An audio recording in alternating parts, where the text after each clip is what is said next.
உலகத்தில் மிகப்பெரிய சயின்டிஸ்ட்னு சொல்லக்கூடிய ஸ்டீஃபன் ஹாக்கிங் அவர்கள்கிட்ட போயிட்டு இன்டர்வியூவர் ஒரு கேள்வி கேட்டிருக்காங்க. உங்களுடைய புத்தகங்கள் நிறைய பேர் படிச்சிருக்காங்க, சந்தோஷப்பட்டிருக்காங்க. நீங்கள் அதை பற்றி என்ன நினைக்கிறீங்க அப்படின்னு சொல்லி கேட்ட உடனே அதுக்கு அவர் சொன்னக்கூடிய ஒரு மிகப்பெரிய வார்த்தை என்ன அப்படின்னா, என்னுடைய 20வது வயசுலேயே என்னுடைய உடம்பு முழுவதும் செயலிழந்து போய் என்னால் சரியாக பேசக்கூட முடியாது, நகரக்கூட முடியாது, வீல் சேரில் என் வாழ்க்கையை நான் ஓட்டிக்கிட்டு இருந்தேன். அந்த ஒரு விஷயத்தை தவிர எனக்கு வேறு எந்த ஒரு விஷயம் கிடைச்சாலும் எனக்கு ஒரு மிகப்பெரிய பரிசாக தான் நான் கொண்டாடுறேன். அதனால் என் வாழ்க்கையை நினச்சி நான் குறை கூறுறதுக்கு இல்லை. எனக்கு கிடைக்கிற எல்லாமே எனக்கு கிஃப்ட் அப்படின்னு சொல்லி சந்தோஷப்பட்டிருக்காரு. But we have all resources, we have food, we have clothes, we have money, we have opportunities.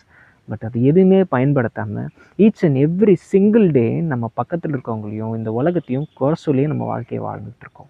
So என்ன கேட்டால் அது ஒரு மிகப்பெரிய இன்ஸ்பிரேஷனை நான் பார்க்குறேன். நீங்களும் அதை இன்ஸ்பிரேஷன் நினச்சிங்கன்னா கமெண்ட்டில் எஸ்ன்னு சொல்லுங்கள்.